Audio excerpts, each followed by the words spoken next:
Gentlemen, you don't have enough talent to win on talent alone.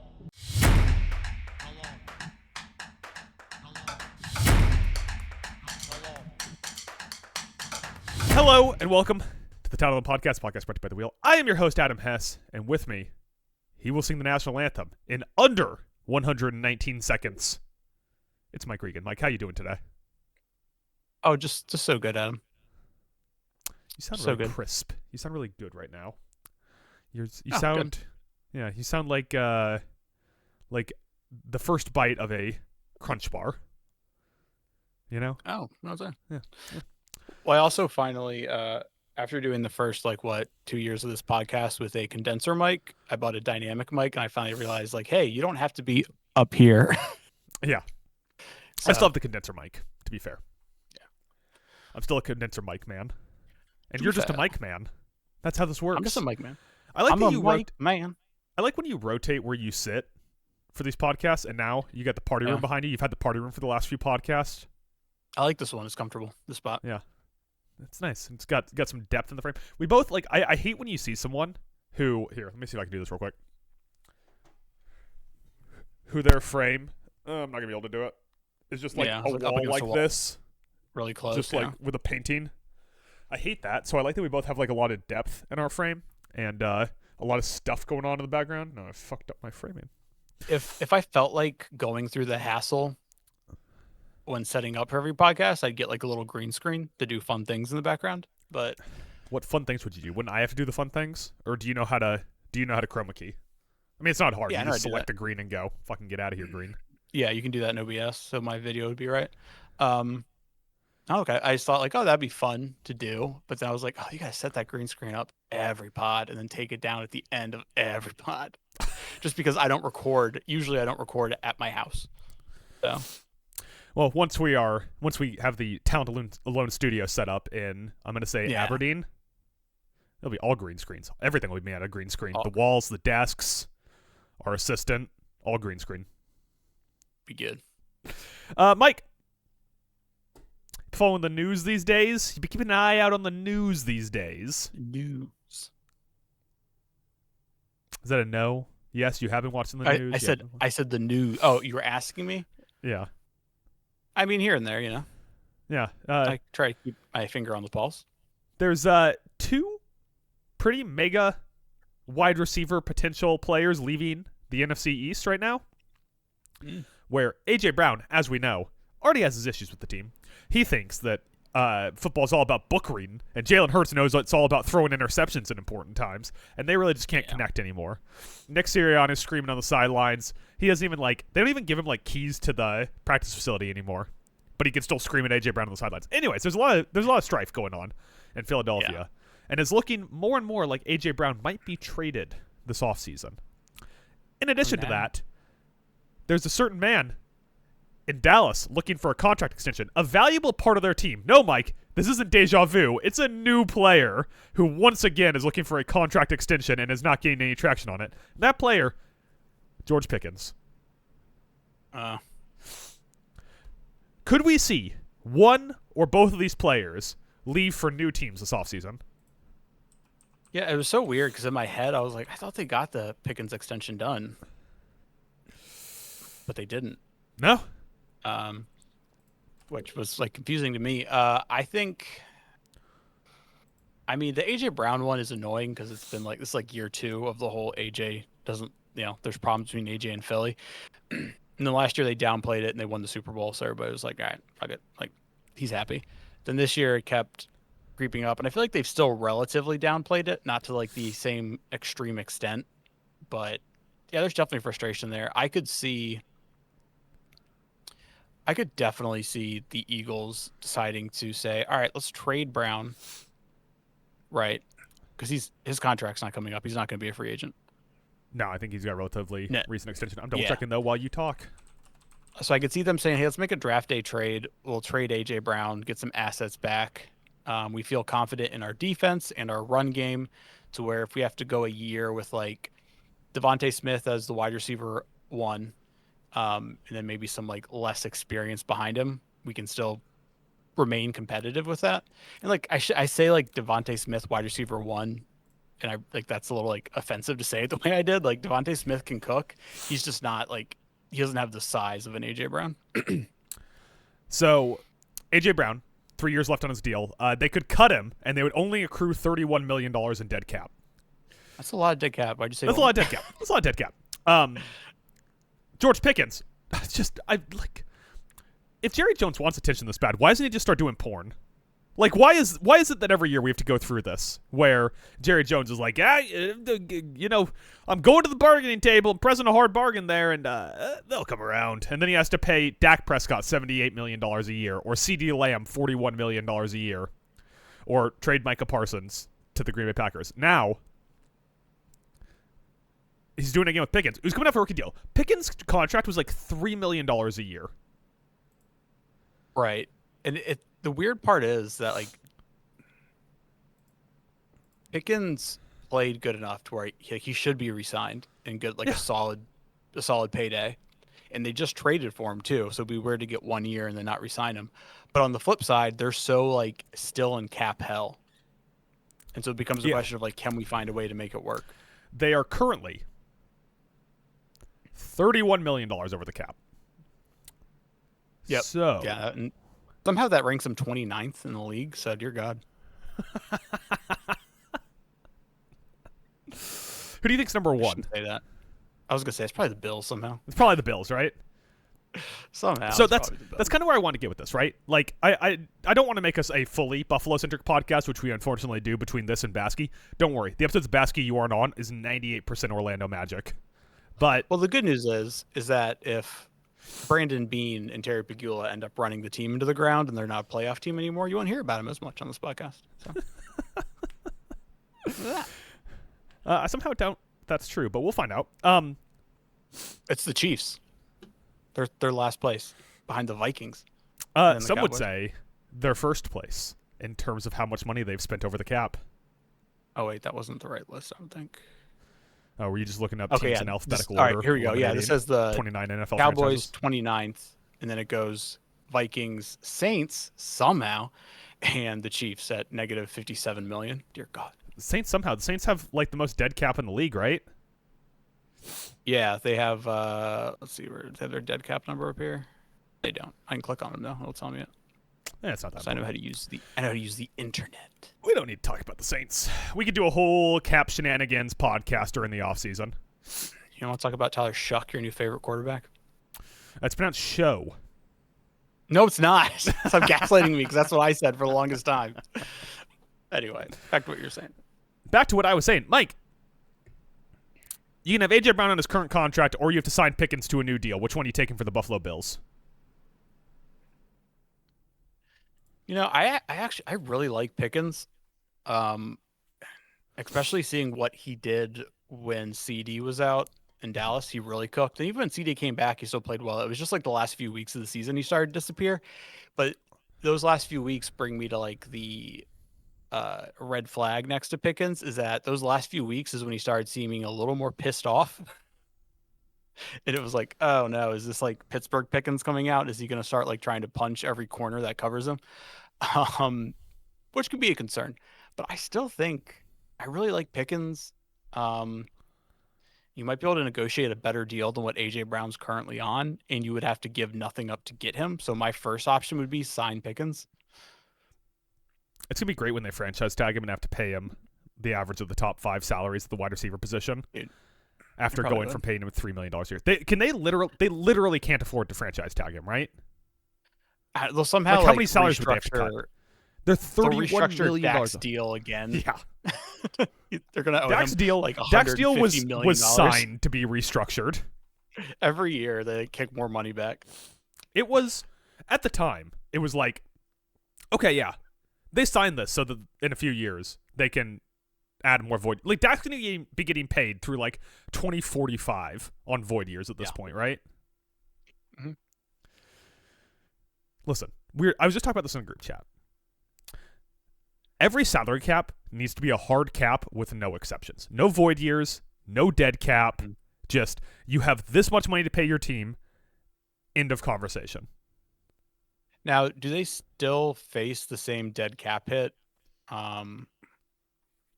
in the event that they trade him for AJ Brown, or that's a different number, right?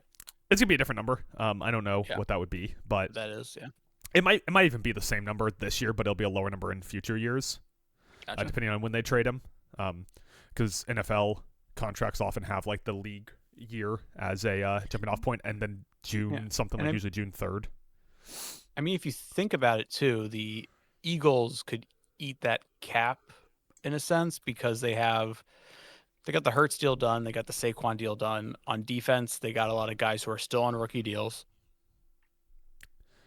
Yeah, Like so you're saying defense. Like take the $31 million, trade him, take the $31 million cap hit, depending on when you trade him, and then say, okay, Jihad Campbell, Quinion Mitchell, Cooper DeJean, and Jalen Carter, we'll take care of all you guys once we're out of dead cap hell.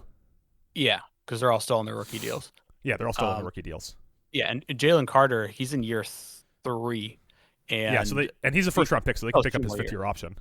Yeah, they can say like, "Hey, we're just picking up your option, but don't worry. Like once this dead cap comes off the books, like we'll take care of you. We'll extend you, yeah." And then they won't because they're the Eagles and they're the smartest fucking franchise in the league. Howie Roseman is a menace to society. Yeah, they'll just go draft another interior defensive lineman from whoever wins the next 2 national championships, and that guy will be as good as Jalen Carter, and Jalen Carter will go to, I don't know, Pittsburgh, and be 2/3 of the Eagles Jalen Carter. There's gonna be like some like really high ranked defensive prospect in the draft who's like, well, he got a ticket for going 62 and a 55, and so he's going to drop down to like 20 something, and the Eagles are going to get him. Fuck. Yeah, and so the moral of the story is find criminals and draft them. Why do you think that in both versions of The Longest Yards, the criminals end up winning? It's true. It's true. Adam Sandler in the second one, that bastard. I will say that, like, if you're in the Eagles front office, right, you're having this conversation with Howie Roseman and all those peeps, and they're like AJ Brown, he's like a really talented wide receiver. I mean, he had over 1,000 yards this year. Like, how can we get rid of him? It really hurt our offense. I'd be like, dude, your offense wasn't that good this year. Yeah. Who'd they bring in as offensive coordinator? They brought in like a name, right? Like a guy. I'm gonna say like a really bad guy. Like a really bad guy. I like how you have to have watched I Think You Should Leave to get half of our podcast. Yeah, I feel like we need to. Should we like make a homework list for the podcast? Should that be a thing we do over the off season? Definitely. Yeah. They have hired Green Bay Packers QB coach Sean Mannion as their new offensive coordinator for the 2026 season. Only 33 years old. I also know that this was a Howie Roseman hiring and not a Nick Sirianni hiring, so that guy's going to be the head coach of the Los Angeles Chargers in 3 years. So definitely. Yeah. Mike, it is Super Bowl week, so my question for you is a harmonica cool, or is it kind of lame? What's the connection to that joke? Nothing. It's just there was an ad on Football Reference wondering. Where someone was playing a harmonica, and I was like, it looks fucking stupid when someone plays a harmonica.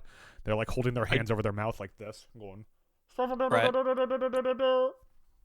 I do always get a kick out of the people who are playing like multiple instruments. So they have like the harmonica thing around their neck.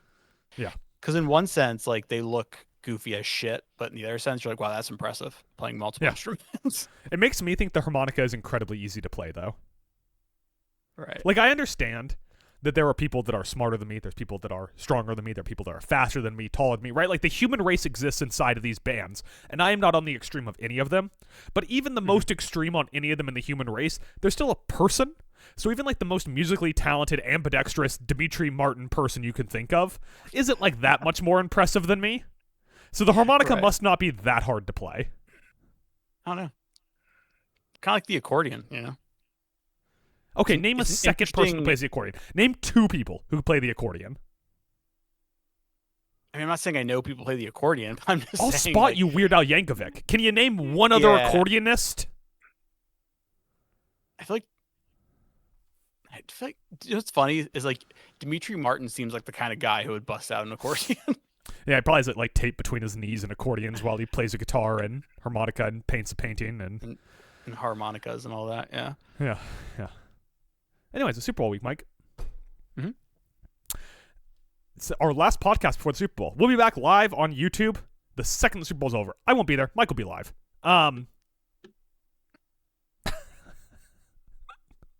He'll be playing Pokemon as we're Poketubers. Yeah. He'll be grinding for shinies, figuring out IVs, all the things Poketubers do. Probably looking at furry porn. I assume a lot of Poketubers do that. But as it's the last, man, we lost all of our viewers. I just watched our view count go to 0 after I started talking about Pokemon. There's a lot of furries out there. You insulted them, so there it goes. Nice job, bud. I was thinking the opposite. I was thinking as soon as I started talking about Pokemon, all the football people left.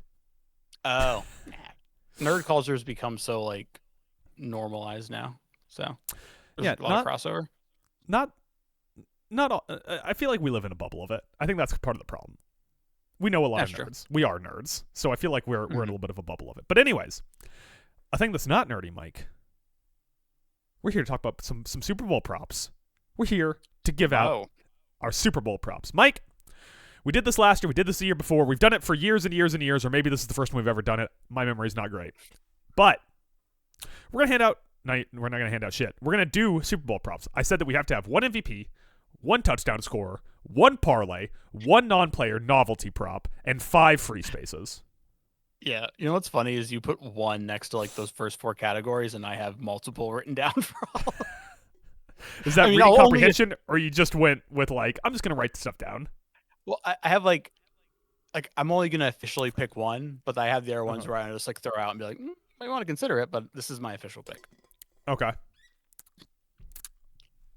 But once again, one MVP, one touchdown score, one parlay, one novelty prop, 5 free spaces. I guess I should say 5 free spaces for 9 total props.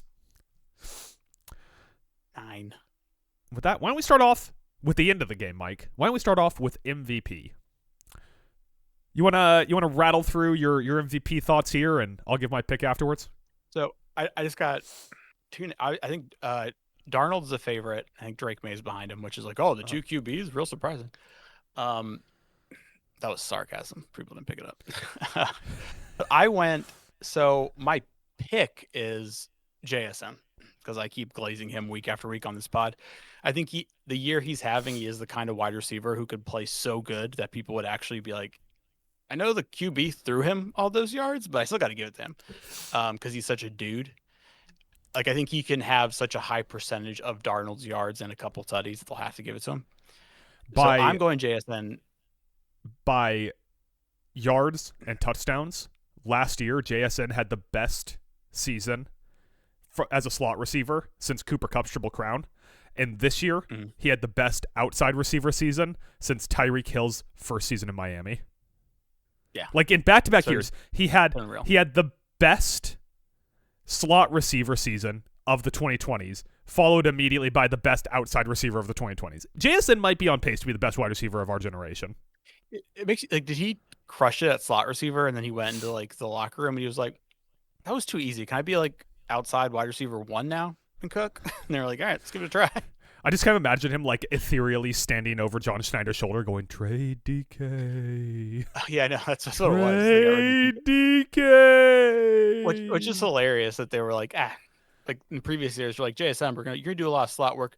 Our outside guy, like our real like wide receiver 1, he can run like 2 kind of 3 routes total. We're gonna stick with him. Yeah. Because look at his abs. Look at his abs. The guy's built like an F-150 JSN, that does crunches. Right.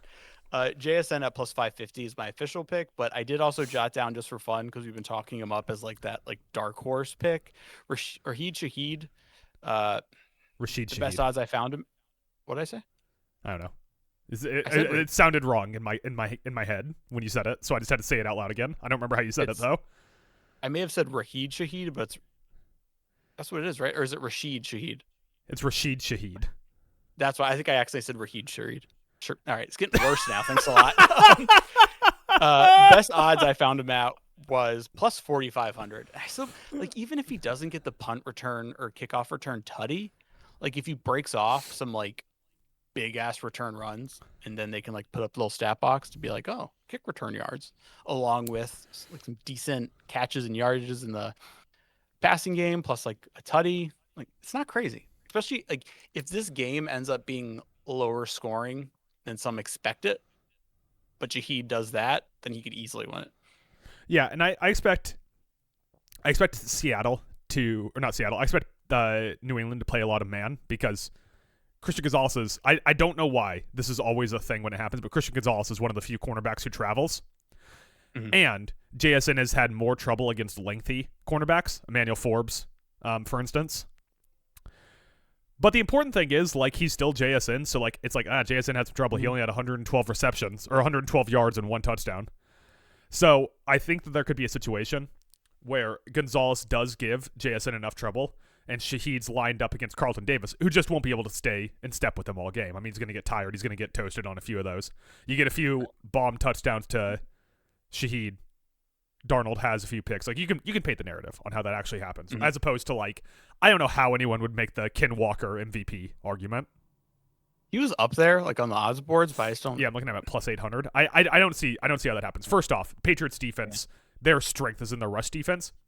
Second, Ken Walker isn't going to Derrick Henry this, where it's going to be like 5 yards, 5 yards, 5 yards. Oh my God, he broke off a 25. Like, Ken Walker is going to be either 35 yards or 2. Yeah. So there's going to be negative plays that come from Ken Walker, and you're not going to win Super Bowl MVP being an offensive player with negative plays when it's a 1-game sample size. Right. So I can see an argument if you're talking Seattle. I can see an argument for Shaheed. I could see an argument for JSN. And then maybe if you want to throw like a defensive player in there, I don't see it being a defensive back. They love to glaze, to use your terminology, Nick Manwari for this. I think that it would be someone on the actual line, because those are the guys who I hate to use this rationale, because you want to believe we're part of the smartest generation of football fans, but I am. I'm not. You are, though. I am. I'm very smart. But, Mike, when you're watching a game, let me ask you this. What is a clear distinction between the defensive line and the cornerbacks when you're just sitting down on a Sunday to watch a game? That's a vague clear question. Distinction between defensive line and quarterbacks? Cornerbacks, yeah. Cornerbacks. I mean, like the defensive line and the defensive backs. Quarterback? Here's the distinct difference that I'm kind of angling towards. One of them's on the broadcast, and the other one you have to see in highlights. Yes, that's fair. And I do think that makes a difference. Yeah. Mm-hmm. So I think that if you're going to take someone who isn't a quarterback, and you believe Seattle's going to win, Shaheed and JSN are like the only bets. Probably. I, on the other hand, and this is going to be a theme, took the real boring fucking answer. Seahawks money line minus 238. Sam Darnold MVP plus 115.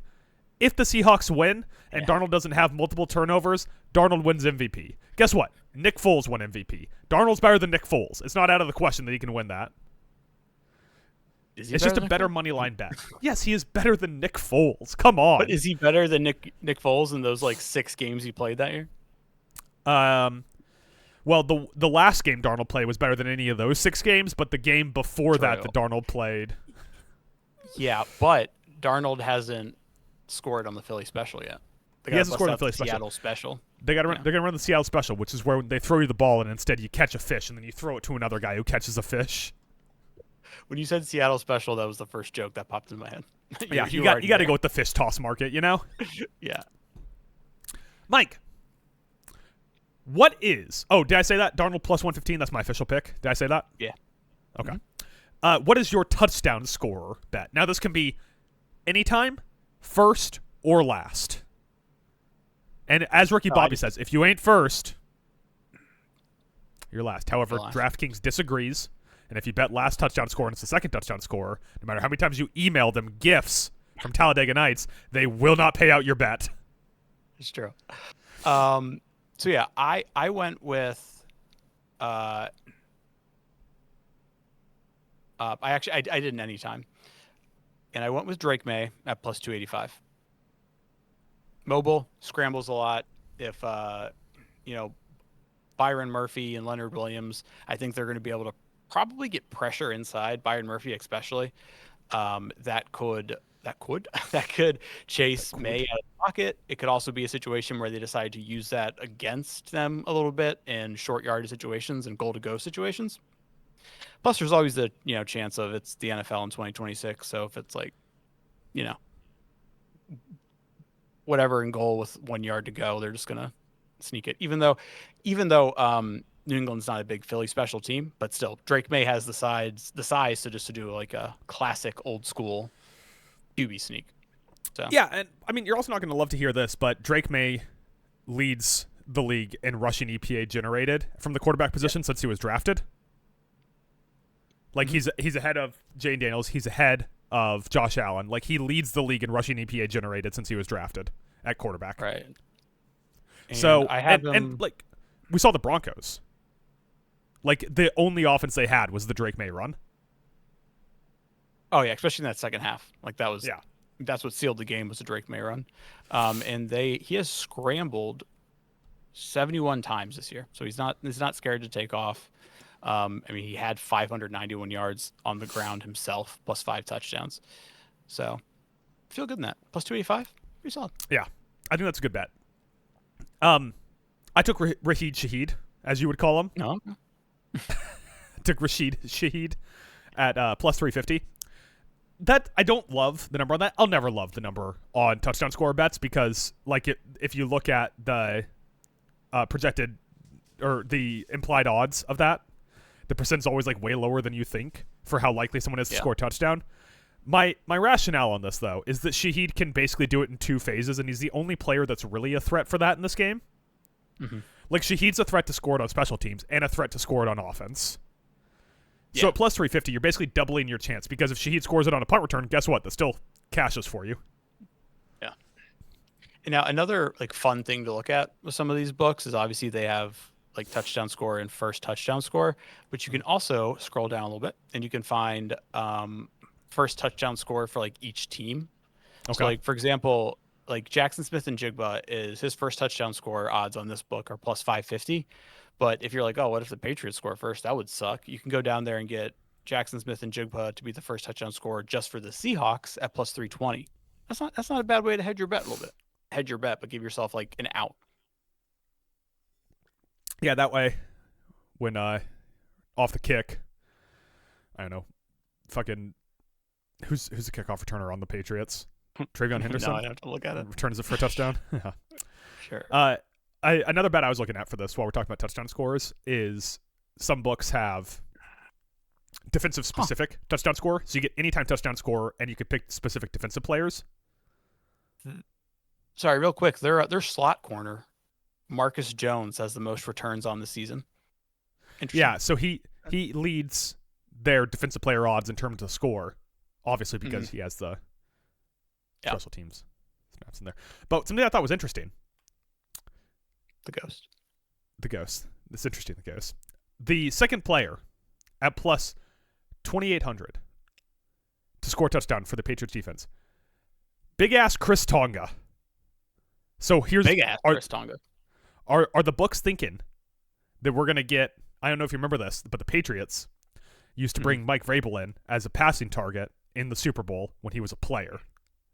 Are we going to get a Mike Vrabel paying it forward, getting the big-ass defensive player to get a receiving touchdown?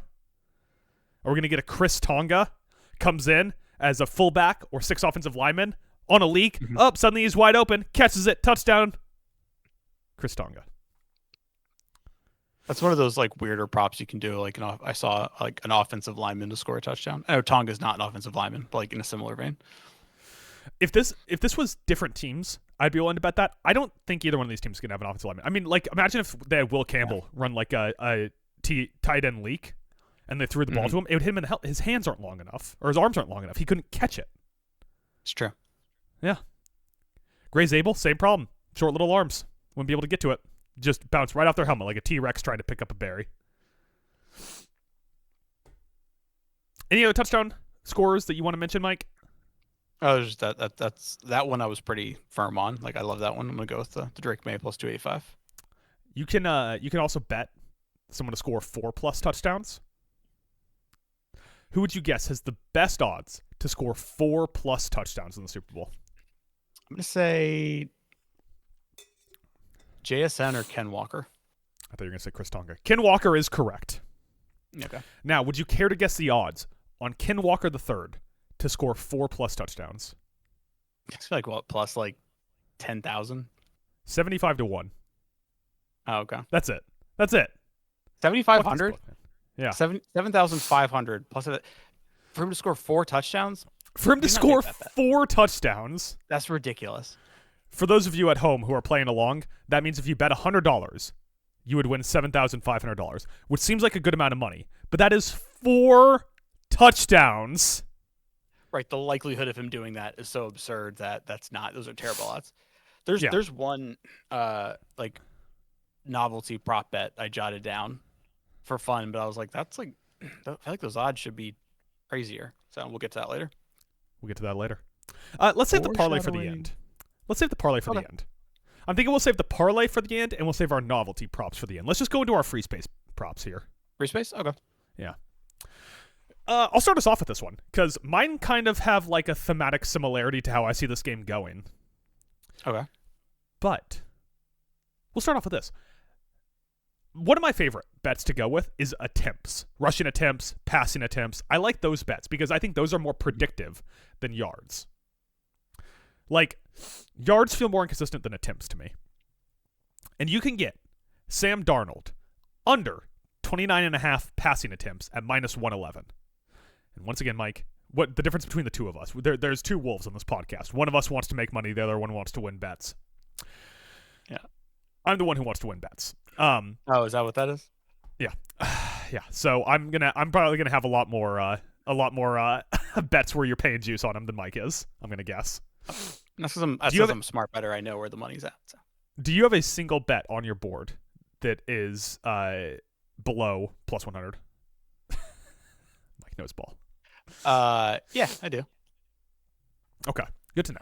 But Sam Darnold under 29.5 passing attempts, -111 per game during the regular season, 27.9 attempts per game. So he's averaging less than this number per game during the regular season. During the playoffs, 26.5 attempts. Playoffs, 26.5 attempts per game. Now, part of that is that San Francisco game that they got up to a 21-0 lead and Sam Darnold just sat on a bench for the rest of the game. Yeah. But still, what if they get up to a 21-point lead again? He only had 17 passing attempts against San Francisco. Don't look up the Rams game because that works against what I'm trying to prove here. He had like 49 passing attempts in that game. Mm. But if you don't expect this game to be close, which I don't, betting the Sam Darnold unders is kind of the way to go. Like, basically, the only way this game is close is if Seattle continuously hands the Patriots short field, which is possible. They had a ton of short field over and over again against Denver, and Sam Darnold led the league in turnovers. So it's possible that this game is close and Sam Darnold will have to keep throwing it. But it's like, even for the Patriots to be close enough in this game to where I'm worried about the overhitting in this, Sam Darnold has to be making mistakes. Yeah. I think it's very fair to say they're going to have to, if Sam Darnold plays a clean game, like if you passed out on Sunday and missed the game and the next morning you said, "Oh, what happened?" I said, "Well, Sam Darnold had no turnovers and like a 60% completion percentage." You'd be like, "Oh, Seahawks won." Yeah, Seahawks won by 2 scores. Yeah. Mm-hmm. Mike, you want to give me your first player prop? Yeah, well, you just said 5 free space props. They don't have to be player props. Yeah, you can do game props. You can do you can do game props because just properties. For people who are wondering the technical definition, anything outside of like your standard like game line, money line, over under is considered a prop, which is why I went to like some of my favorite stuff I like to do, especially a lot during college football season. And I went to the first half spread here, Adam. And if you feel good, if you're like, if you're sitting there like, oh, the Seahawks are definitely, they're definitely covering that 4.5 shit. They may even beat them by more than that. If you feel super confident, then go ahead and just bet them first half -3.5. I mean, that number fluctuates depending on the book, but like the book I went with, which is a very reputable one, -3.5 at +105. I've never believed less in this book before you pause to go, it's a very reputable book. Oh, no, it's like one of the biggest ones. Now I feel like you're on like bet.russia.co.porn. No, it's like the very big blue one with the initials FD. Why are you not saying FanDuel? Were you no worried free they're going to plugs. they're going to get all of our advertising money? No free plugs. But yeah, it's fine. FanDuel -3.5. You can get it at +105. So if you're super confident in the Seahawks to cover the game spread and just like win this game, you're not nervous about them winning, go ahead and take that. Like 17-13, that's still a competitive first half, and you cover. I will say, I'm surprised at you. Maybe I'm jumping the gun a little bit early on this because maybe this is down the road. I expect you to go to first half alt line. That was your go-to move during the college football season, buddy. You'd be like first half alt line -6.5. That's a good place to go. I'm just saying. And you made cash doing that, brother. I did well. I finished. I money. went back and checked on my account, and I finished the college football season very, very, very up. So. Yeah. So listen to Mike on college football bets. Maybe not so much on Super Bowl props. Am I right, folks? All right. Every other sport don't, but college football, I'm not too bad. So, okay, that was first half, Seahawks -3.5 at what number again? +105. +105. You're getting plus money on that. Getting some plus money, Mike. Some plus Mikey money. Yeah. Have they had a game? I mean, was the Rams game even that close at half? I'd have to go back and check the halftime score. At half, the Rams game was the Seahawks had a 4-point lead. See? Yeah.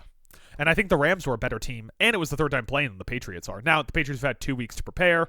Mike Vrabel's a very good coach, despite the fact that he thinks the best way to test your 21-year-old incoming offensive tackle is to put on pads onto your fat-ass 51-year-old body. But I digress. Oh. He has to chop his dick off if they win. Oh, yeah, we didn't forget, Mike Vrabel. We didn't forget when you were with the Titans and said you would do that. He should have to do it like on the stage, like when they pass, like they present the trophy and everything. You should have to do it right there. Yeah, like send help. Goodell should come out with a pair of the giant scissors people use for like ribbon cutting ceremonies. Okay, now I can't figure out who I'm rooting for in the Super Bowl anymore. You've really thrown a wrench into my rooting. I was all in on the anti-Patriots. Now I kind of want to see if he'll chop his dick off. That'd be the silver lining if the Patriots won for me. So should we add in that podcast clip from like 6 years ago into the homework that people are required to watch before listening to the podcast? Yeah. It's like, I think you should leave Letterkenny, that one podcast that he did back when he was the Tennessee Titans head coach. Yeah, and I feel like I'm surprised when I was looking at different sports books, like their novelty props. No one said like Will Vrabel cut his dick off. There's no dick cutting props. -150. Is this true? Is this true? Hold on. Oh, okay. Color of the first Gatorade poured on the winning coach: orange +250, blue +250, yellow +275, purple +700, antiseptic +1100. So, antiseptic. Oh yeah, gotcha.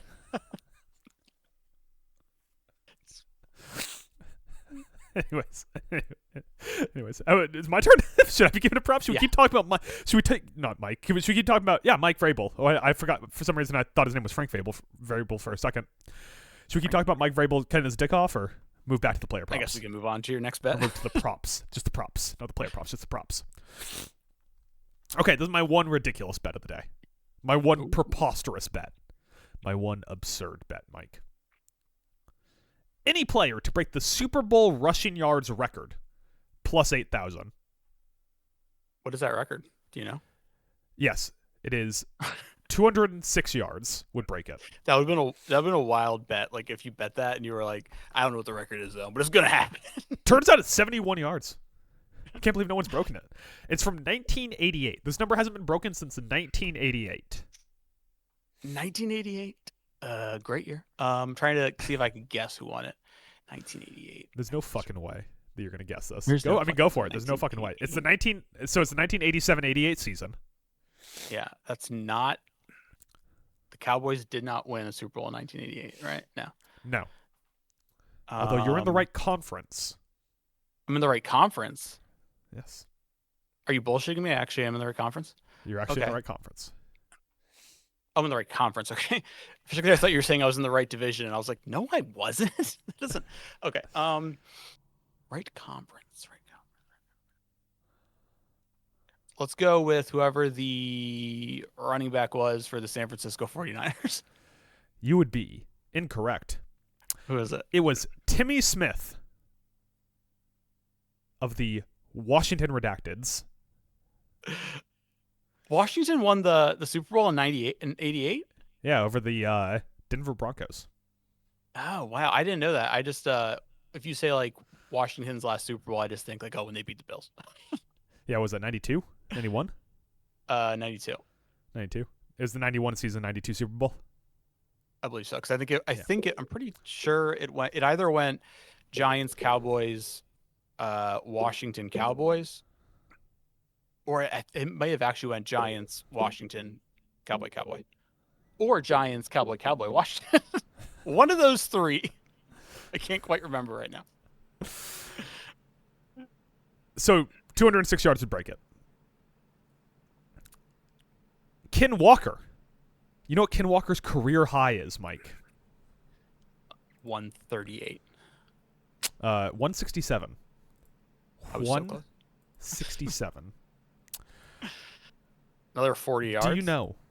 Yeah, you need another 40 yards. Do you know, though, what Ramondre Stevenson's career high is? Ooh. Probably had some stupid game where he hit like 180. 172. Okay, I was close enough. I actually was close on that one. Both these guys would have to get roughly 30 to 40 more yards than their career high to break that. Now, I'm not saying it's going to hit. More likely to do it's it? plus 8,000. But if we look back and the Patriots have won this game, Travion Henderson. Think about it. He breaks two 60-yard rushes off. He's over halfway there. Off two rushes. Yeah. His whole thing has been like how dangerous he is to like break that one big one off.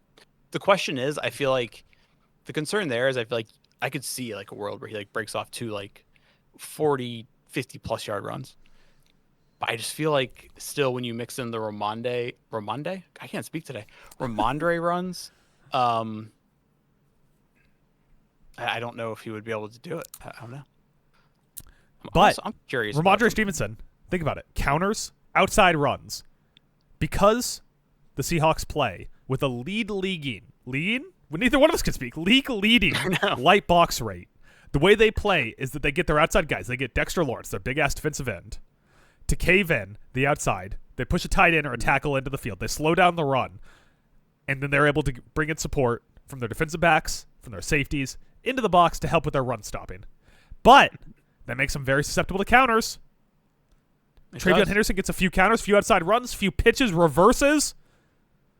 Suddenly, suddenly he's not at 206. He's not at 207. He's at 208 yards. Yeah, I mean, if you plus 8,000, I can understand that number because one, that's an insane amount of yards in a single game, especially the Super Bowl. Jay Ajayi did it twice in 2 weeks or something, right? Or Jonas Gray. Right. Oh yeah, and then he was late to a team meeting, and Belichick said your career is over, but and he was right. He was right. Consider like the Seahawks, like regular season, like very basic stats. The Seahawks allowed an average of 91.9, good for third in the league, and the Patriots average allowed 101.7, good for sixth in the league. And that was when Milton Williams was hurt for most of the year. Yeah. So. All right, Mike. What's your next prop? Also another prop ski here. I was like, I've jumped on the train. I've been snorting the Darnold dandruff. So let's talk about it. Darnold over 1.5 passing touchdowns, minus 108. How many times this season has he thrown 2 passing touchdowns? It's funny you say that because I have it pulled up right here. 2 or more passing touchdowns. He's done it 1, 2, 3, 4, 5, 6, 7, 8, 9 times in the 19 games they've played. So just under half, and this bet pays out just worse than 50-50. Yeah, it's probably. I guess it would be a better bet if it was like plus 100. That'd be probably where you want to get it. Listen. If I can be frank, it's fun to talk about props, and we're gonna keep talking about props. But if I can get real with the audience, here, let me.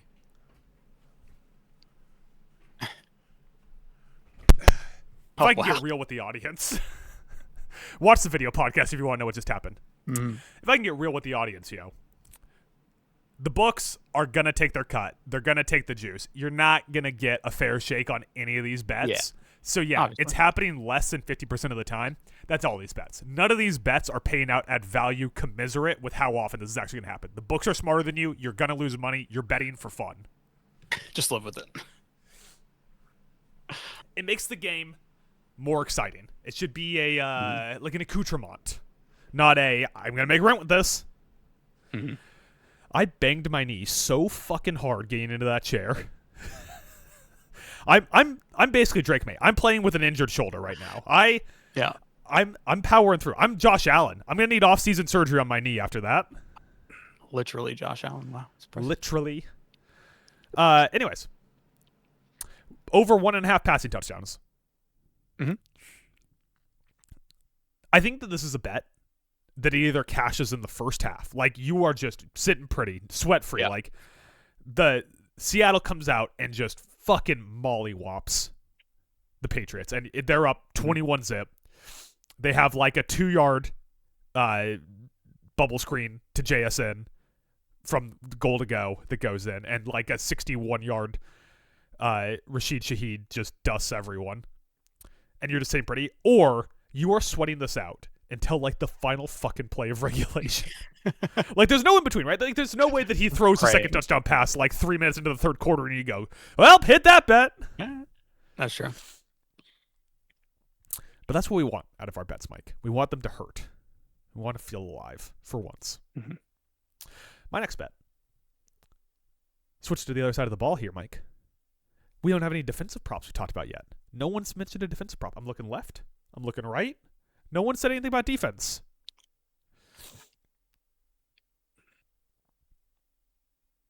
Okay, go for it. I have some defensive props later. Sorry. Okay, there you go. Byron Murphy, 1+ sacks. I like it. Plus 222. Pretty like hefty plus money there. Now, here's the thing, Mike. He had 9 regular season sacks. He had multiple 1.5, 2-sack games during the regular season. 9 regular season sacks. 0 postseason sacks. Also, 0 postseason sacks. But I just want to say, like, real quick, to that 9, he's an interior defensive lineman. That is really good for an interior defensive lineman. Yeah, like those are the numbers when someone like Aaron Donald had one of the best interior defensive lineman seasons at all ever, and he had 14 sacks. Like, having near double-digit production as a defensive tackle or an IDL is outrageous. But no postseason sacks for my boy, Byron Murphy. I'm predicting we get it here, Mike. He just needs 1 or 2 half sacks. And he's fucking in the money. Drake May has had 5+ sacks in every single postseason game he's been in so far. And the left side of the Patriots offensive line has been a disaster between Will Campbell and their left guard. So, where does Byron Murphy line up, Mike? The gap between the center and the left guard. And the left guard, yeah. Yeah. Left guard gets dusted a few times. Suddenly, Byron Murphy, 3-sack Murphy, we call him. Triple sack Murphy? By the way, Byron Murphy on the season sporting a 12.1 pass rush win rate, which means roughly 1/8 of the time he's winning his rep. There's gonna be a lot more than 8 dropbacks in this one, and he's just got to get home once. It's like, speaking to what you were saying, it's pretty crazy to see like how Will Campbell, he had a good regular season. He really fell off in the playoffs. Like, he's been hurt. Like, he came back from being hurt. Mm-hmm. In true pass sets, by the way, Byron Murphy has 45 pressures, 7 sacks, 2 hits, 36 hurries, according to PFF, and a 17.2% win rate. So, You put him over that left guard. You maybe even move him a little bit further out. Scoot Dexter Lawrence out to a true edge defender spot instead of lining up over the tackle. Like, there's just nothing they're gonna be able to do against those guys. Yeah. So I like that one. I'm a big Byron Murphy guy, so I sign off on that for sure. And at plus 222, I also keep Right. calling him Dexter Lawrence. It's DeMarcus Lawrence. I keep calling him Dexter Lawrence. I keep bringing up the giant. It's DeMarcus Lawrence. But at plus 222, like, come on. Man. This is the worst offensive line they'll have faced all postseason. Yeah. I think so. I think this is worse than the Rams. The left side, like, it cannot be overstated how much the left side of the Patriots offensive line has been Will Campbell objective disaster in the postseason. Yeah, 'cause with Will Campbell falling off and then like left guard center not being great, it's just that side of the line can be a big problem compared to like even the Niners. Like they had like Trent Williams, who like just gets better with age apparently. Has been one of the best left tackles in the league this year. So I'm just pulling this up real quick. Will Campbell against the Texans in the divisional round had a 16.5 grade on PFF. I saw that. Yeah, I was looking at that a minute ago. I was like, 0.5. Allowed 2 sacks, 2 hurries, 4 pressures. It's not good, Jim. Not good, Jim. Conference championship, I'm going to throw that game out just because, snow disaster. But if you go back to the wild card, Will Campbell had a 60.8 grade, allowed 1 sack, in pass 4 block specifically. Yeah, 4 hurries and 5 pressures. And last place on the team was Jared Wilson, who allowed 6 pressures in 40 pass blocking snaps. And Jared Wilson went to Georgia, right? Do you really fucking think I would know that? He did go to Georgia. Yeah, I just wanted to flex real quick. What year was he drafted, Mike? Ooh, Jared Wilson was drafted 2022? 2025. He was a rookie this year. Oh, really? Huh? Are you sure? Are you sure that the internet's lying? According to my sources. All right, Mike, your next prop. See what I got teed up here. Mike, Okay, so Googling, this I need one- good props now, please. No, this one isn't. It's not sexy. It's juiced a little bit. It's minus 118. But considering I'm telling everybody like I love Drake May, to be a touchdown scorer, most likely a rushing touchdown, obviously. That plus pause was 285. incredible. Hold on. That pause was incredible. You were like thinking through the second half of your sentence, and you went just. I keep telling everyone I love Drake May, and then paused while you were thinking through the second half of your sentence. Because of that, then obviously I would feel very confident in taking Drake May rushing plus passing touchdowns 2+ at minus 118. Rushing plus passing touchdowns. Plus passing. 2+. Yeah. So even if I'm wrong, he doesn't get the rushing. You put a bigger principal down on this one, hedge your bet. He gets 2 passing touchdowns. You're set. He hasn't gotten 2. Oh, he did in the Houston game, but that doesn't count because of the short field he was getting. But still. But that's let me just say, you see that doesn't count because of the short field. That we talked about this earlier. That is the Patriots' game plan in which they win this. Is they are once again handing their offense short fields. Like, we all love Stephon Diggs. We think he's a great guy, no problems, right? Him and Kayshon Boutte are not consistently going to be beating Tariq Woolen, Nick Emenwari, and Devon Witherspoon. Yeah. So, like, if you put Witherspoon on Boutte and Woolen on Diggs, or vice versa, like, they're just not winning as many reps as they need to. Like, the reason the secondary got lit up last week is because Puka Nacua, Devontae Adams, and whoever their tight end is, whose name eludes me for some reason right now, are like elite 50-50 ball receivers. Yeah. Stephon Diggs has lost a step. He's 31 years old. He's had an ACL repair the last 2 years. And Kayshon Boutte is like a good vertical threat, but he's not even the best vertical threat in this game. He's no Rashid Shaheed. So, like, the short field is how this team wins. So if you're going to be betting this Drake May 2+ touchdowns, I don't hate it, because if we're in a situation where the Patriots are competitive in this game, maybe you would say it's like a 13-16 game that's just been, bad turnovers by Sam Darnold and 3 and outs by New England. But reality, like I think the closer reality is it's like 21-24, and the Patriots have 2 short field touchdowns off Sam Darnold turnovers. Yeah, like I definitely think the Patriots could hit like 20-24, maybe. I guess this is one of those games where it comes down to like if like the over under, the consensus is set at like 45.5. It's one of those things where like if you like the under, the Patriots would probably win in that situation. Like that, the under is going to have to hit, I think, for the Patriots to win. If the over hits, to me, in my mind, that means like Seattle definitely won the game. I can't remember a time where I've seen a Super Bowl that I think is so clearly defined by one player, and that player is Sam Darnold. Like, if Sam Darnold turns over the ball on the Seahawks side of the field multiple times, the Patriots are going to win this game. If Sam Darnold has 0 turnovers in this game, I cannot imagine the Patriots winning. So I agree. I think that it's smart to take risks on Patriots having short field bets. And Drake May 2+ touchdowns is adjacent to that kind of situation. Any more thoughts on it, Mike? Nope. My next prop. I have gone back and forth on both sides of this prop. Number of 3 and outs. The over-under is set at 5.5 3 and outs in this game. 5.5. They define a 3 and out as exactly 3 plays from scrimmage and a punt. Any call that is a no play doesn't count.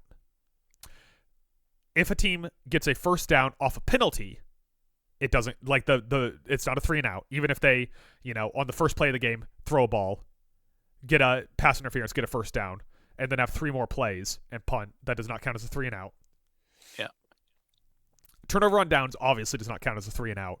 And any kind of scoring situation doesn't count as a 3 and out. Yeah. So this is exactly 3 plays from scrimmage and a punt. The Pats had 5 on their own in each of their last 2 games. If you throw out the Blizzard game, though, since week 16, they're averaging 3. So let's just spot them 3 and outs in this game. Can Seattle get to 3 more in the entire game? It pays out at plus 100 for over 5.5 3 and outs. The under is minus 121. And I honestly cannot tell you what side I think is correct on this. Like, do you just take the side with less juice? Do you take the side that pays out at higher odds? The over at plus 100? Because the other aspect of this is the Super Bowl. In the second half, it's going to be, 3rd and 6 from the 50, and people, or 4th and 6 from the 50, people will be going for it. There's no, we lost him in this game, but we'll get him in the next one. So I think we see more aggressive play calling in the second half. So I almost feel like almost all the 3 and outs have to happen in the first half if they're going to happen. Or you need players to take sacks. Mm-hmm. Like massively negative plays. So I don't know what side to be on here, Mike. But I like this bet a lot. But would you take over at plus 100 or under at minus 121? And it's at, you said it was at 5.5? 5.5. I'm sorry, what was the under again? Minus 121.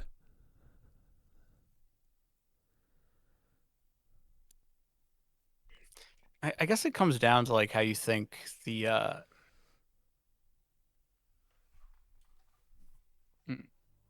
so much of that comes down to the pace of the game.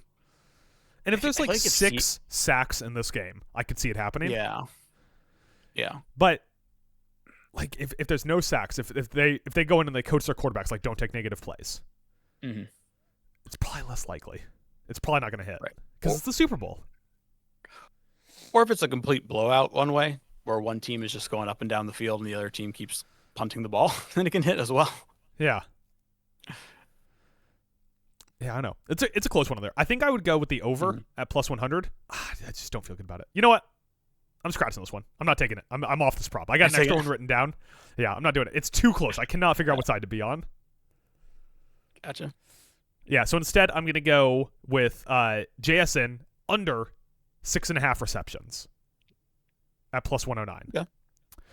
So I think this is a good bet to kind of combine with my first one, which was Sam Darnold under 29.5 passing attempts at minus 111. JSN under 6.5 receptions at plus 109. He's only done it 3 times this year, including once in the wild card game. But all 3 games he's done it in were blowouts.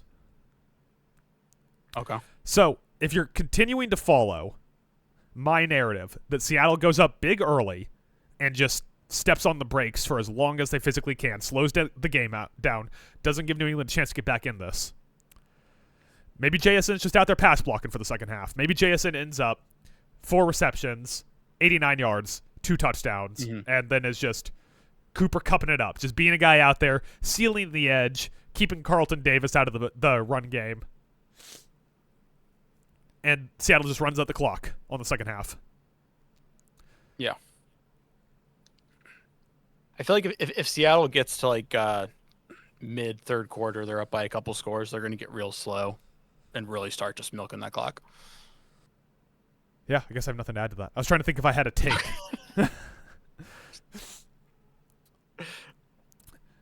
Yeah, you want to give me your next prop there, Mike? Next prop, Aruski. Okay. Got a couple here for you. I think I have them parlay too. I do. All right.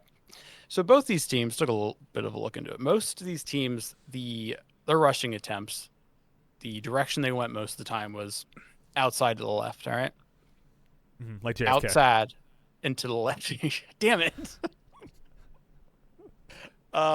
So yeah, and like part of that makes sense, because right-handed quarterback. Obviously, the Seahawks in that case are playing to their strength. Their left tackle Charles Cross has been crushing it. Will Campbell was having a good year. Now it's kind of slowed down some, but still, so they go this direction. You're gonna tell me that? I'm looking at this.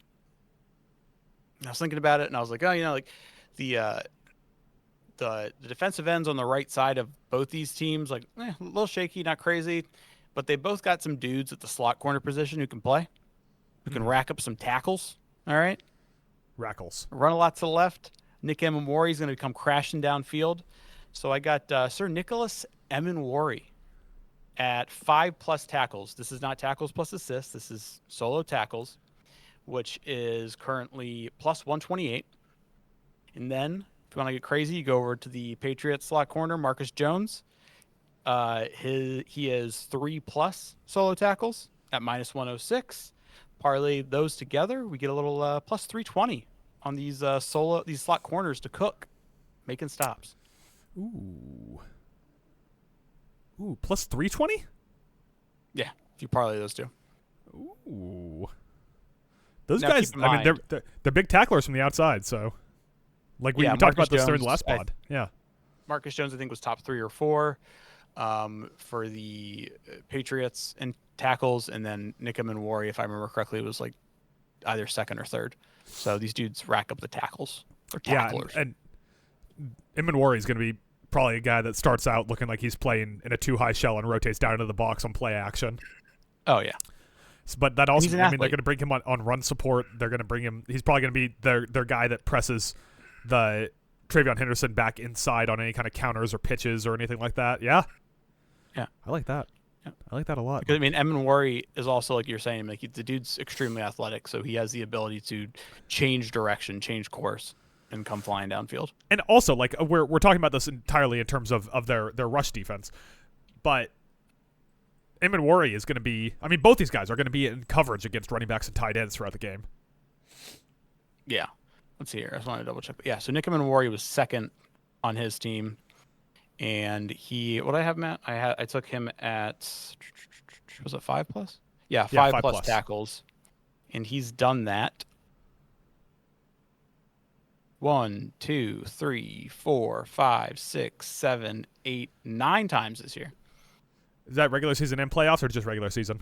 That's regular season and playoffs. So that's just under half. Just under. And then if we check out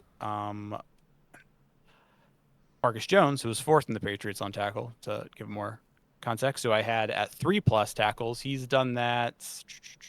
I don't want to do it that way. I can do it that way. It's fine. He's done that 1, 2, 3, 4, 5, 6, 7, 8, 9, 10, 11 times.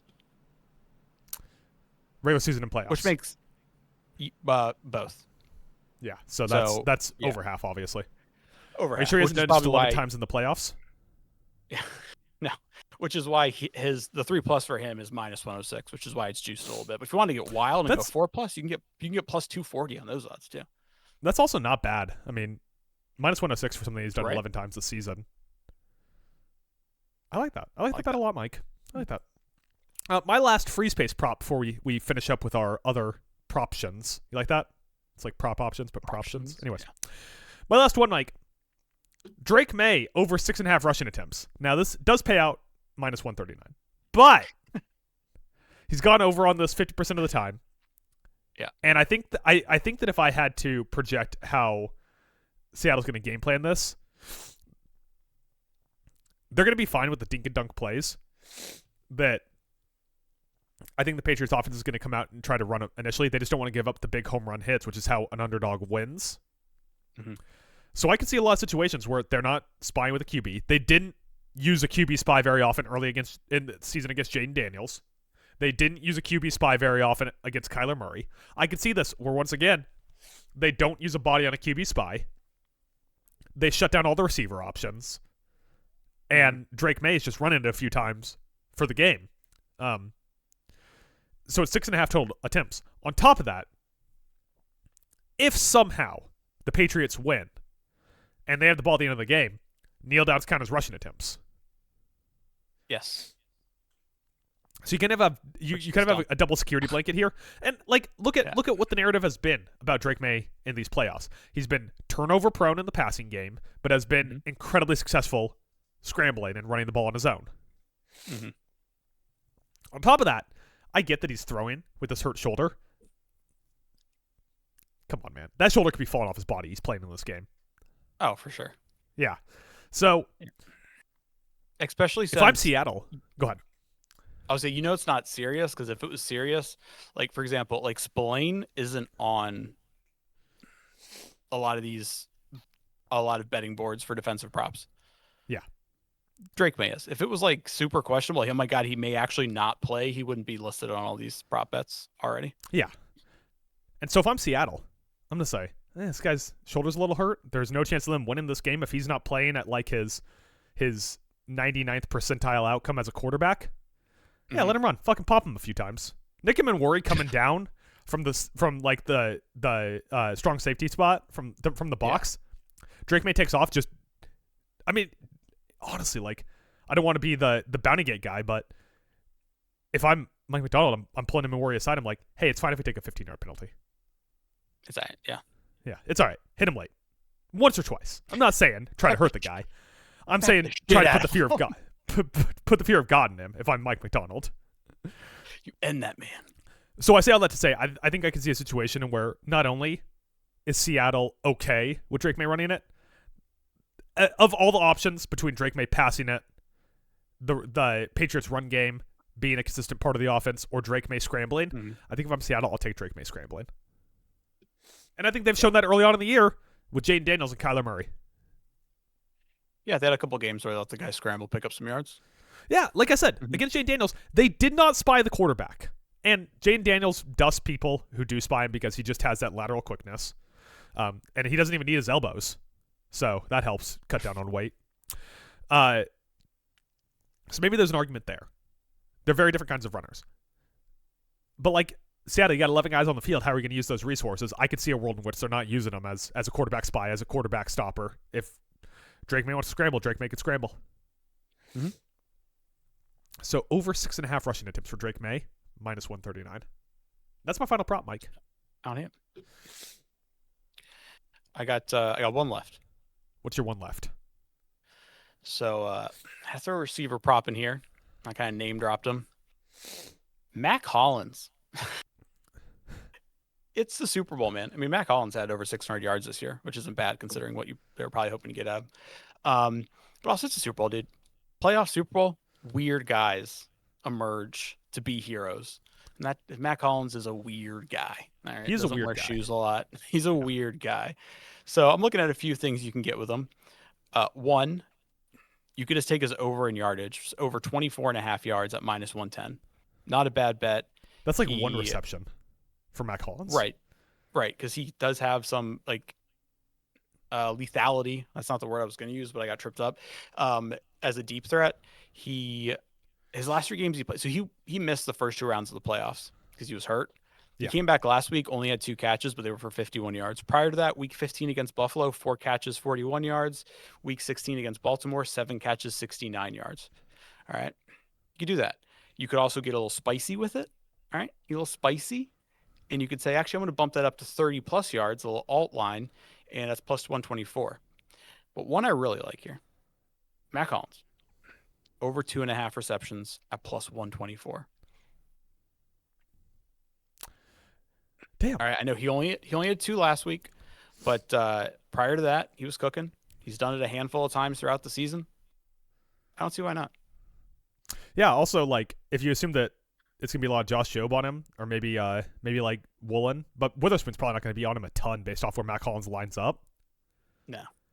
Yeah, I mean, and maybe they just use him as an outlet. They use him on like crossers or like comeback routes or digs or stuff like that. Yeah, I like that a lot, Also, especially at plus money. yeah, and if Josh Jobe is on him, which he is one of the weak links in that secondary, Josh Jobe's 5'11", 190. Matt Collins is 6'4", 221. So, too small. Too small. I like that bet. Shoeless Mac Jones. Not Mac Jones, on Mac Hollins. Shoeless Mac Jones. Shoeless Mac Hollins. Mac Jones. Before we get to our more novelty props, which are our one parlay and our true novelty prop, what's your favorite prop that you picked this week, Mike? Oh boy, I love them all. Yeah. Okay, but pick one anyways. My favorite one, because this is like a kind of bet I've become a big fan of doing, is like quarter spreads and half spreads. My favorite one's Seattle first half minus 3.5 at plus money, because I'm very confident in Seattle to win this game. I think they can be up 4 points at halftime. Yeah, mine is Drake May over 6.5 rushing yards at minus 130. I like that too. So I would say, if we were recommending anyone take any bets, it'd be those two. Although I guess if I was recommending anyone take any bet, it's Sam Darnold MVP. But that's not my favorite. That's not my favorite. It just makes the most sense mathematically to take that one. Yeah. All right, Mike, let's get to our parlays. I'll give you my parlay first. In traditional me fashion, it's quite boring. It's 2 legs, and they work against each other, sure, but I don't think they really do. That's good, because mine's wild, so. Yeah. My parlay pays out at plus 222 to show you how boring it is. Typically, parlays pay out a lot higher than that. Plus 222. The game total under 45.5 parlayed with Sam Darnold over half an interception. I don't hate it though. As Yeah. far as like a logical, safe parlay, it's nothing crazy. Yeah. Sam It's not Darnold's bad. turnover king. I think we both expect this game to hit the under. Mm. Just it feels like 2 disconnected things that are just going to kind of happen. I mean, especially if Darnold throws like a red zone interception, and then there's no way the Patriots are going to go 80 yards, right? So Yeah. that's just lost points you're leaving on the board. But these are like 2 unconnected things that I think both these things are going to happen, and you could parlay them. Yeah. You can say they're unconnected, but also that makes sense to me, is that like Darnold throwing that one pick is what flips it from being under to over, if that makes sense. Yeah. Like I could totally see Yeah. that being the difference in it. I will say, it could also lead to it hitting the over if Darnold throws that one pick on the wrong side of the field and hands the Patriots a short field. But if you're talking like a red zone pick, yeah, the 2 things are connected. But there's a chance that it's just like he throws an interception at the 41-yard line, the Patriots kick a field goal. It doesn't matter to the long run of things either direction. Doesn't matter. Doesn't even matter. All right, Mike, what is your parlay? My parlay, you went safe, logical. I went crazy. So these kind of parlays I'm about to lay out are fun to do because, in the off chance every like 1 out of 10 or 15 times you hit them, you're like, dude, I'm clairvoyant as fuck. And that's to go ahead and bet like every first quarter spread or every quarter spread, or you can also do like the 3-way money line. Yeah. That's what we did here. So I'm about to tell you how the Super Bowl is going to go. You don't even need to watch it, because I'm about to tell you how it's going to go. All right. So first quarter, we're taking Seahawks minus 1.5 because they're going to come out. It's going to be 7-0 after the first quarter, because teams don't have a lot of sense of urgency in the first quarter. They're feeling things out. So we got 7-0 in the first quarter. Okay. Second quarter, we're also taking Seattle minus 1.5 because it's going to kick up a little bit. Sure, the Patriots are going to find a way to score, but Seattle's going to score twice, 10-7. All right. So we're going into halftime 17-7. Third quarter, Patriots feel pressure. They mount a comeback, all right? So I'm taking Patriots three-way money line winner instead of taking the +1.5. Money line straight up. They're going to win the third quarter by outscoring the Seahawks 10-3. We're going into the fourth quarter 20-17. The networks are happy. It's a close game, and it's going to end with the Seahawks outscoring New England 7-3. So take them -1.5 in the fourth quarter. They win 27-20. The over hits. I said if the over hits, Seattle's winning. That parlay pays out. It's plus 1634. $10 to win $163.40. Okay, so let me see if I got this right. That's You're taking Seattle -1.5 in the first, Seattle -1.5 in the second, Seattle -1.5 in the fourth, Patriots money line the third, and the over. Yep. I didn't put the over into the parlay, just the four quarter things. What if you put the over in, or can you not do that? That probably won't be. They won't let you parlay that. No, you can. Let me do it. I also tossed the over 45.5 in there. Get even spicier. That jumps it up to plus 30.63. $10 to win over $300. Oh my god, that is ridiculous. And if it hits, that's how it's gonna I'm gonna cut it from the podcast. I'll go back. I'll pull the podcast off YouTube and Spotify. I'll edit this segment out. I will not let you claim victory over me on this one. I mean, it's gonna happen. When it happens, you will not hear from me for days. I will be so upset that this happened. Especially if you got those numbers right. Like, I need you to, like, text me those numbers like that score per quarter. Per quarter, yeah. Yeah. Because if you, like, fuck Super Bowl squares. If you hit the correct score in every quarter. Each quarter, yeah. Yeah, we're going on tour, man. You're just going to predict shit all around the United States. We're going to have, like, a little buggy. We're going to just pull up to random places. People will pay us a nickel per prediction. Yeah. We'll be billionaires. All right, Mike. And we had one novelty prop we had to hand out to close it out. And let me simply say this. Anyone who bets on the coin flip at -103 per side should be thrown in jail. That's all I'm going to say. Or this. How about this? You know what's so funny? -103 per side. -103 heads, -103 tails, which means that you are getting less than a 50% chance of winning a coin flip on a coin flip. Right. The opening coin toss winner. Seattle is -105. Patriots are -105. How are you getting worse odds for the same question? It's the same question. I will say real quick, this isn't my novelty prop, but I did jot it down because sometimes you're told things at a very young age. You know, you're programmed to think this way, and at a very young age, I heard the saying that tails never fails. So if you're going to bet this, take tails because it never fails. Never fails. Has it failed? Has it failed a single time? No one fails. No failures. Take the tails. So I would like to introduce you to a little prop that's the jersey number of the first touchdown scorer. The jersey number of the first touchdown scorer. Over 10.5, -190. Under 10.5, +120. Now, if you take the over, you do get such players as Jackson Smith-Njigba. You get Elijah Arroyo, Jake Bobo, Rashid Shaheed. But on the under, Mike, Drake May, Cooper Kupp.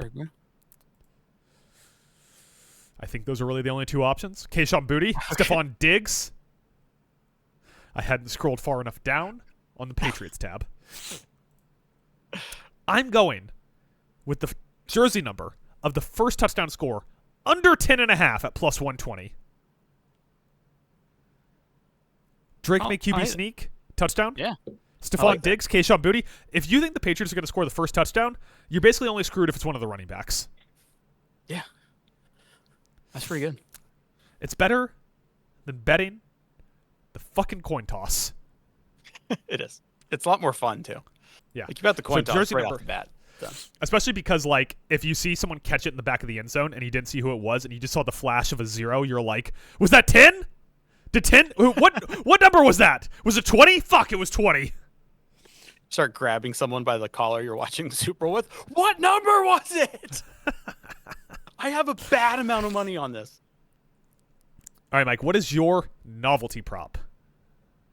So I wrote this one down. These are terrible odds, but it's just fun. And I'd say it counts as a novelty prop. You can say I'm wrong. I got other ones I can throw out. Plus 2,500 for yes, the final score of the Super Bowl. Which, if I'm right, this won't hit. But yes, plus 2,500, it will be a scoregami. You can bet this. Hold on, let's see what the available scoregamis are right now. Okay. So, God, this is unreadable. So, for the losing team, 11 has a lot of availability. 12 has some availability. 1 point, ton of availability. You can get the losing team to have 1 point basically across the board. How's that even possible? It's not possible. How about this, Mike? If either team has 4 points, it's almost guaranteed to be a scoregami. If the losing team ends up with 4 points, the only way it's not a scoregami is 4-10 or 4-3. Yeah, there's 2 safeties.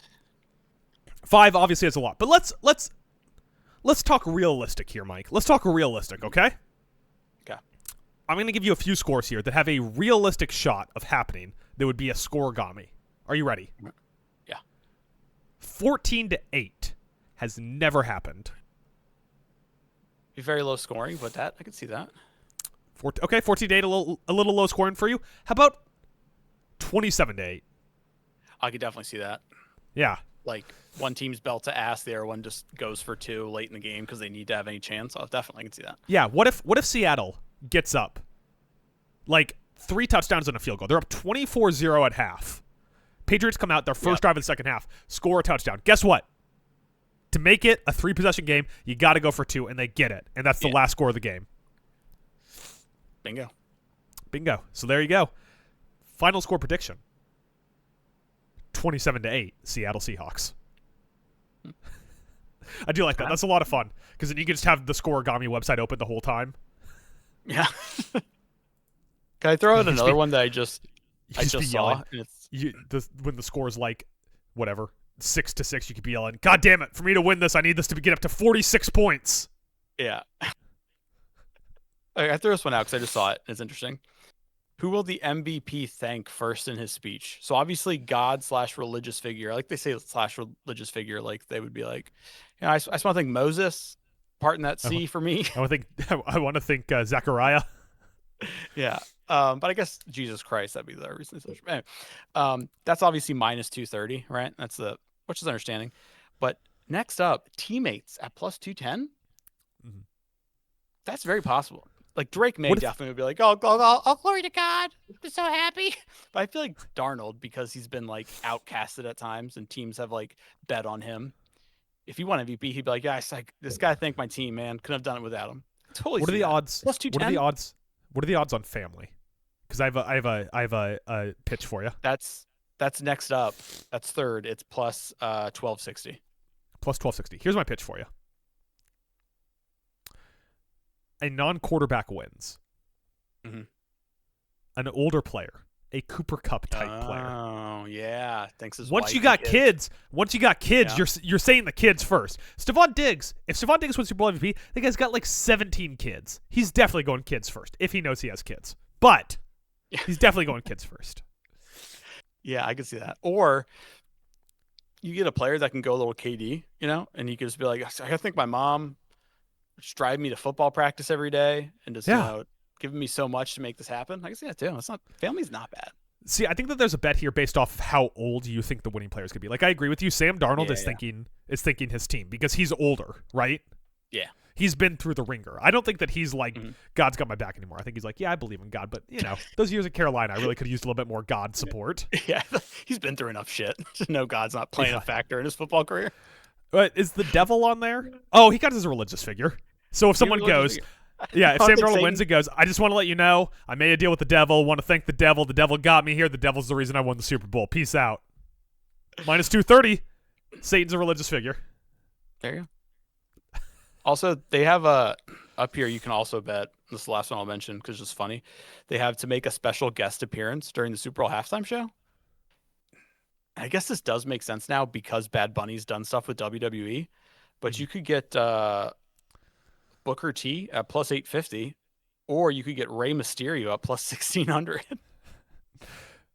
Wait. Rey Mysterio's from LA though, not San Francisco. Why the fuck would he be there? Get out of here, Ray. You can also get Get out of here, Ray. You can also get Ric Flair at plus 1900. Okay, I think we should bet that. It's not going to hit. There's no fucking chance it hits, but we have to bet. How about that. How about a little Lin-Manuel Miranda at plus 1,000? Why I don't know the connection. I don't know the connection there either. What about the Archer of Damian Infamy? Priest? Yeah. Yes, he's higher up. He's plus 430. He actually they did a tag team match where he teamed with Bad Bunny.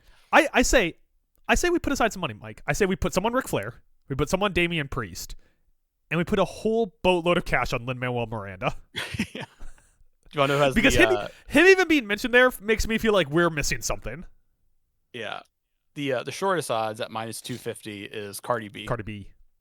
And at minus 210, Ricky Martin. Huh. It's interesting. Ricky Martin. Yeah. So yeah, we're betting Damian Priest and Ric Flair for sure though, right? Oh yeah. Yeah. And then for fun, we'll go down to the very last person on the board at plus 3,300, which is The Weeknd. He's still stuck in that mirror maze. He's got pop-ups. Yeah. Anyways, Mike, that's all I got. Any other props you want to throw out? Nope. Well, then a shitload of them. We hit a shitload of them. We talked about a shitload of props. We were, in fact, a prop cast. Let's hit our plugs and get out of here, Mike. All right. You got anything to plug on the way to the door? Anything you want to talk about? Anything you think the people should know about them? They've been doing anything we could up to? Yeah. Follow me on the socials and links below. Adam's obviously going to hit that. And just look out for anything else that we could do. I feel like I'm getting a wave of motivation lately, so I might start cranking out content every 6 hours. You hear it? I heard it here first. Mike's gonna start cranking. Yeah, socials, website, email, all that's in the description, as well as in the final frame of this podcast, as well as if you go back to the 51 and 13 second mark for one frame, there's an Easter egg. So be sure to go back through that frame by frame. It's for the engagement. We're gonna see a huge spike in activity there, and then they're gonna give us the money. Then we get all that sweet money. The day you're hearing this, Thursday, we'll also be live streaming later today. We'll be playing some more Silent Hill F. Mike has spoiled the game for himself, so he'll be sitting there in sheer terror, knowing that any second now, the Weeknd is going to show up in the game. Yes. He's going to come out of that mirror maze. If you're listening to the audio version of this, whatever audio platform you use, be sure to give us 5 stars, be it Pocket Cast, Apple Podcast, Amazon Music, Spotify. I think Kindle might have, or Audible. Audible has podcasts. Am I missing anything? What else has podcasts? Nothing else, right? That's it. I named all the podcast apps. Google Podcasts. Is that still around? Anyways, give us 5 stars. Give us 5 stars or 10 stars. However many the most amount of stars they can have. Leave a review if they allow reviews and say that Mike is cranking it. And if you do, I'll read your review live on the air.